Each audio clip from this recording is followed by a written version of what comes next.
Hey everyone, day 29. We have 1 day left of the vinyl challenge. Woo boy! So I'm pretty excited. Gonna do some record shopping here, definitely. Of course I would. So kind of excited. A lot of things going on here in the next couple of days. So definitely stay tuned. I'm sure I'm gonna have a vinyl finds here soon. So here's day number 28, the Moody Blues, In Search of the Lost Chord. Today I'm gonna talk about an album. I know that a lot of people, it seems like some of the people in the vinyl community, it's something that they're just kind of getting into. We definitely have some people like 24dB, I think that's what it is, and then also, Fred. I mean, definitely have a lot of things where they spotlight a lot of krautrock, but I'm going to talk about one. And I've had this for a while, and I guess this could also spur on another discussion, so I'm going to talk about this one. It's Can Tagomago. This is a repress, but it's just such a great album. I always thought their logo sort of looked like the CNN logo, you know what I mean? I don't know if you guys you get that feel from it at all, but this is just a really awesome album. I sort of discovered this, Funkadelic Maggot Brain, and Funhouse all at the same time, the Stooges Funhouse, and really just kind of made me think about music and I guess there's a lot more things out there than what I originally kind of thought, what music came down to.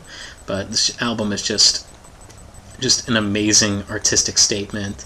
Paper House, Mushroom, Hallelujah, Peking O. One great thing about this album is it's almost like there's two different sides to it. The first side, sort of the actual tunes, and then there's sort of like the disjointed experimental part of the album.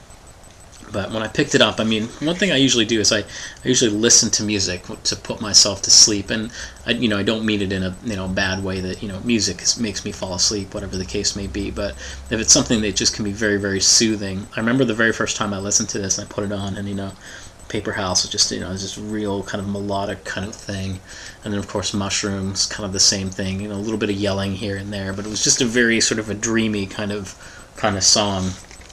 But by the time I got to the end of the album, it was just I forget what the name, the one song, it's the AUMGN. I don't know exactly how to say it, but I remember when it just seriously woke me up, and I was like, oh my god, what am I listening to?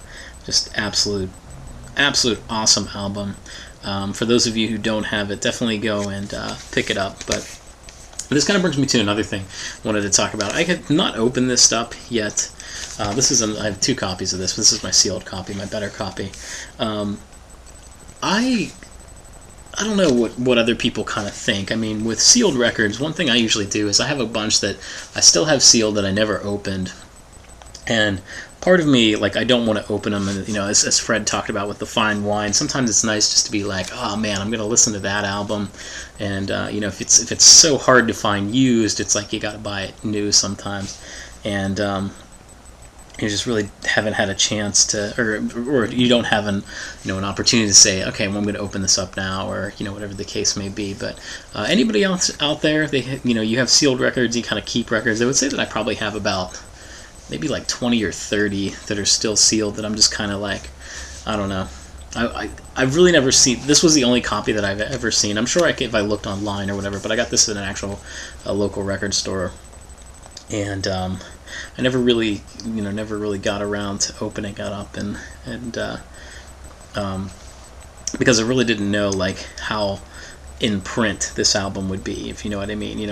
With some of the albums, that some of the stuff that came out in the 80s, kind of like some of the psychedelic reissue stuff, some of those albums are actually worth more than what they were originally. So to me, it's kind of like one of those things that's just maybe I'll hold on to it, and if there's another reissue campaign or something like that, maybe I'll pop it open. But anybody else, I'd like to hear your comments on that. If you have sealed records, do you have them and you just don't open them? I have quite a few like that. So, but again, this is just a great album. As people talk about kind of the krautrock genre, there's a lot of awesome stories about this album. They basically had taken a warehouse and had put a bunch of mattresses in it, which was kind of there really wasn't a studio that they recorded it in. It was sort of, they made it. And I think recently there was maybe I guess it would probably be like maybe the 30, maybe it was the 30th anniversary, the 40th anniversary, I can't remember what it was, but they actually sort of like rebuilt the studio or something like that. I don't remember exactly. Read it about it in Mojo. I'll have to look it up, but a lot of really interesting production notes on this as well too. So I think the cover is just it's very avant-garde and just kind of like, it's kind of interesting. Just kind of really just, if I would see this in the store when it originally sold, it would just be something just so bizarre. So just totally cool album. Definitely pick it up if you haven't had a chance. This is a great place to start with Can. Monster Movie, Delay 1968. The one with the green beans on it. I always forget how to pronounce that one, but just definitely an awesome band. So one more day left of the vinyl challenge, so we'll see you tomorrow, and ready for the relapse to begin. So take care.